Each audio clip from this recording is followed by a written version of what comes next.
Hello and welcome to Bottom Line. Well, an activist in Mizoram has launched a movement to quote-unquote save the state's ecology, which is allegedly under threat from improper disposal of soil spoil along the national highways. Activist Vanramchhuangi, also known as Rathfela Nu, has now taken her protest against the alleged environmental violations from Aizawl to Serchhip. What started as a silent solo sit-in protest in Aizawl against the alleged environmental violations during executions of projects by the National Highway Infrastructure Development Corporation Limited or the NHIDCL is now getting bigger, with more and more youths and people from diverse professions extending support to the movement. Vanramchhuangi is continuing her protest despite government order for a survey by DFOs to check for any environmental violation by the NHIDCL. The activist has accused the NHIDCL of violating environmental norms by indiscriminately disposing of the earth, thus adversely affecting agricultural land and polluting rivers. Earlier, in her memorandum to the PCCF Mizoram, the activist alleged that rivers and forest lands are being destroyed due to the projects implemented in the name of development, in this case road projects. She also demanded an immediate stay order on works on more than a couple of national highways being executed by the NHIDCL. The memorandum alleged that the NHIDCL has completely disregarded the environment by dumping soil on forest land and rivers, thus threatening to wipe out the biodiversity along the routes. Now, the Deputy Conservator of Forests had directed the respective DFOs to conduct a spot verification of the construction sites and stop work immediately in case of any violation.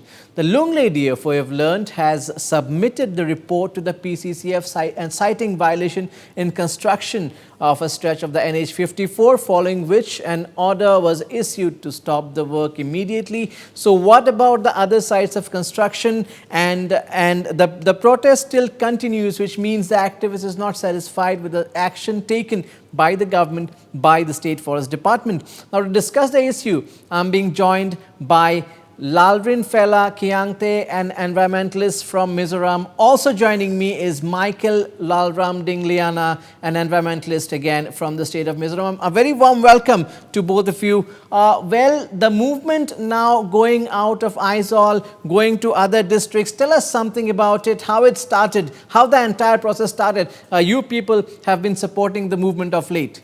My first question, of course, to Lalramdingliana. Okay, going back on how it started, this whole movement for environment justice started with Miss Vanramchhuangi, popularly known as Rathfela Nu. The her first intentions were to check the work of NHIDCL, and their works are spreading all over Mizoram, especially on the national highway. That is National Highway number 6, 102B, 302, and National Highway 54. But all those highways it's not only crossing Aizawl, but different parts and districts of Mizoram. So those youths that are settling in the different parts of the districts are also concerned and apprehensive about the damage done by the work of the NHIDCL. As soon as they came to know that Vanramchhuangi wanted to monitor and stop the work of those NHIDCL, the youth of different districts besides Aizawl came together to support the work of Vanramchhuangi. That is how we came together as a movement, and this is just the start. So Michael, the demands are genuine, the issue is genuine. Why do you think is action taking so much time that is forcing the protest to linger? I think for this reason, I think the agency this one, I think there has been a confusion between them. Moreover, the compensation demanded by the citizens as well as the politician also have influence on this issue because to take up any developmental infrastructure, they need to have a proper forest clearance and economic environment clearance. But none of this has been uh, apprehended by those community those ministries. So I think there are some uh, strings pulled by politicians as well as the servants, the bureaucrats also, I guess. They're not fulfilling their uh, work which they need to put on. So I think this is the reason why it takes a lot of time. But again, Lalvin fella, well, see, it's not the first time that that the highway construction work is going on somewhere. We have road infra. Road infra is developing in the entire region. A lot of construction activities happening, and the issue raised here is that soil spoil, sand is being dumped. I think this is something which can be easily redeemed, isn't it?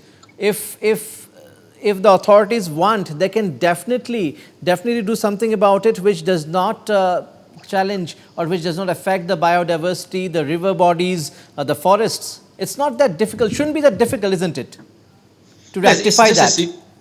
yeah, it's a simple solution if proper monitoring of the work is done by the government or even by the NHIDCL.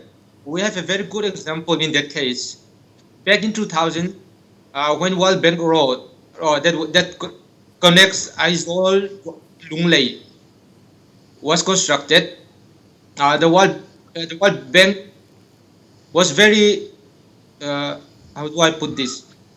Was very intimate and careful about their works. There was this one instances that uh, in one place there was a rare bird inhabiting the forest area which the World Bank Road was about to cross. So they did not want to cut through that part inhabitant, and they made a way longer road.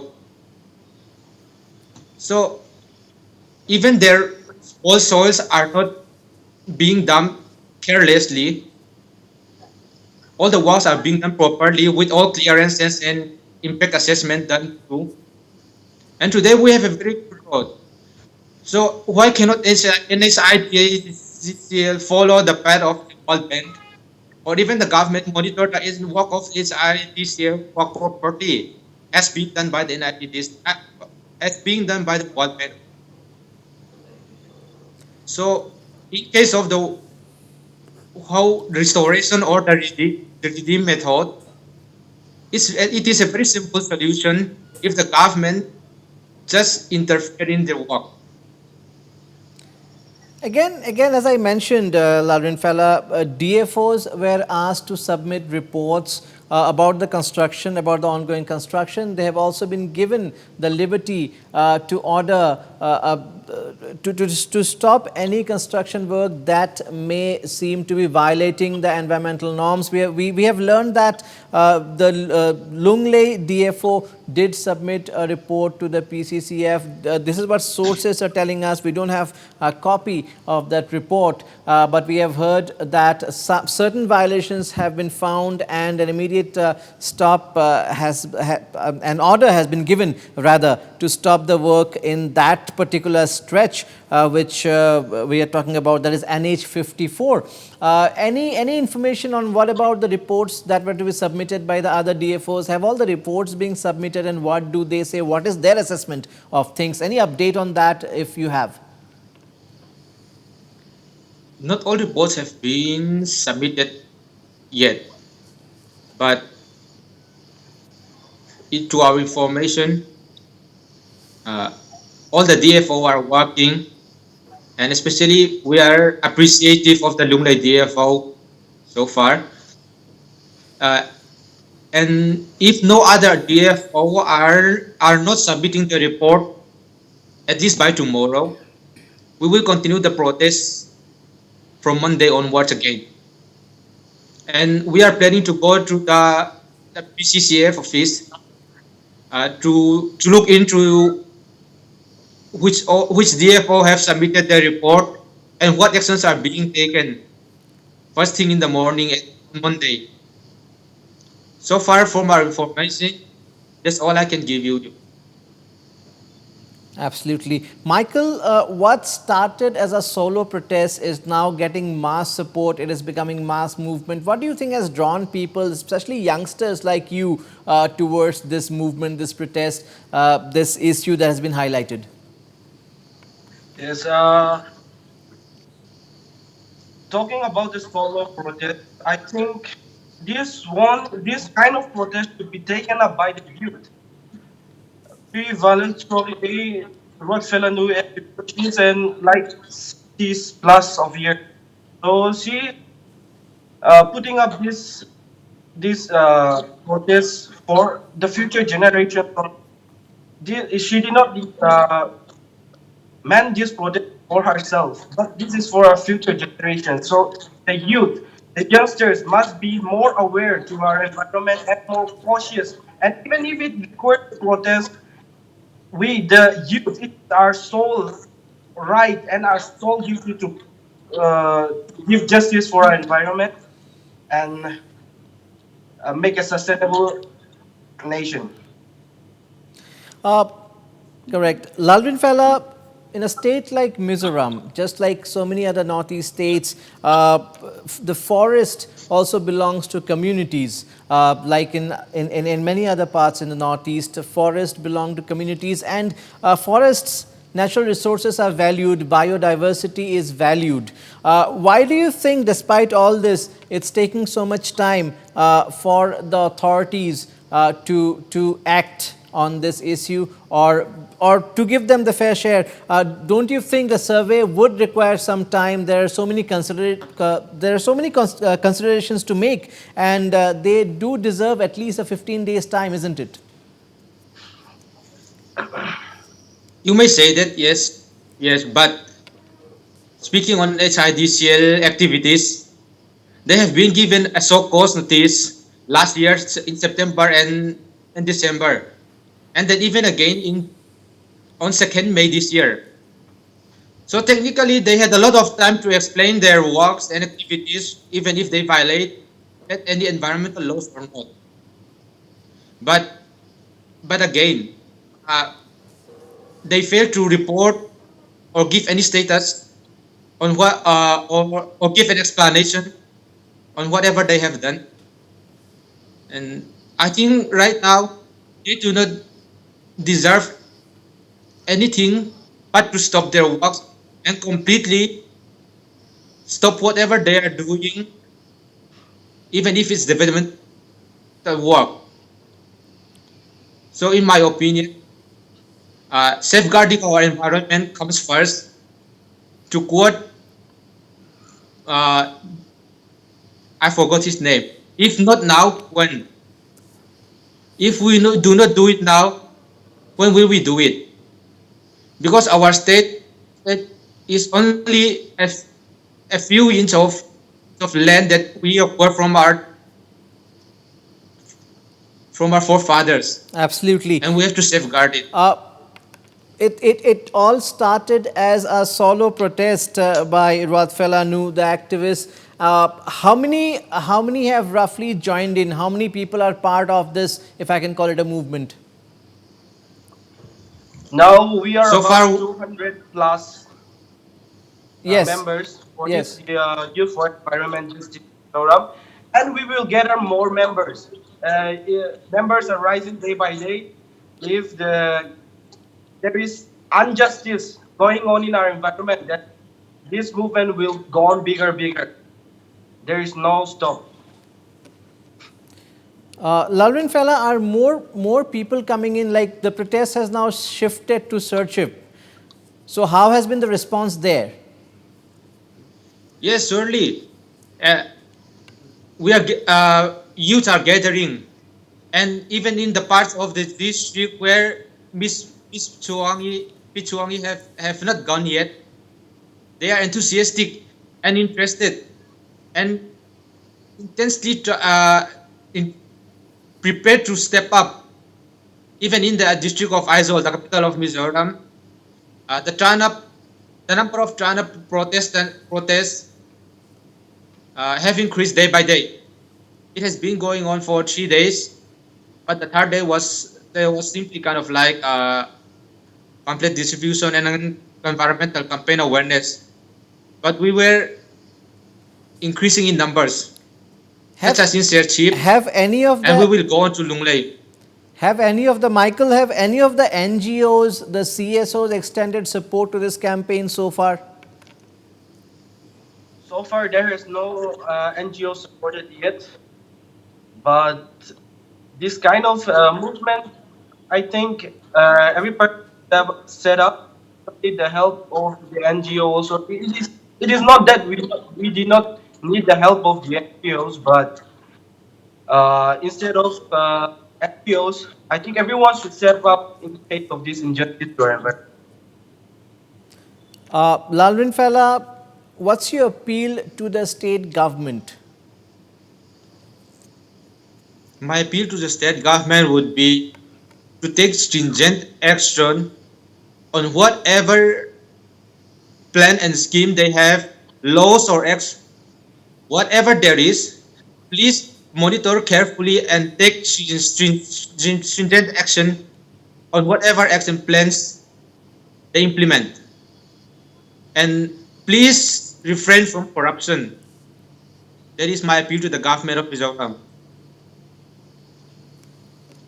Last question to you, Michael. Where do you see the movement heading? Do you think there will be success? Do you think, like we came to know in the case of Lunglei, eventually things will come out, and maybe the construction agency will be forced to adopt what we call environmental norms? I think I believe that this movement will turn out to be a successful movement. Uh, Laws have been laid, norms have been laid to protect our environment.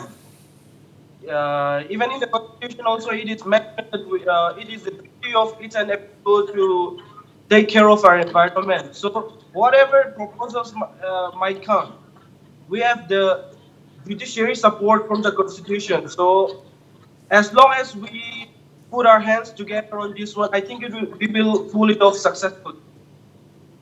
Absolutely. Let me also clarify here quickly, to be fair to the construction agency, the NHIDCL. Of course, these are allegations. The DFOs are looking, reports will be submitted, the picture will be clear, and we hope that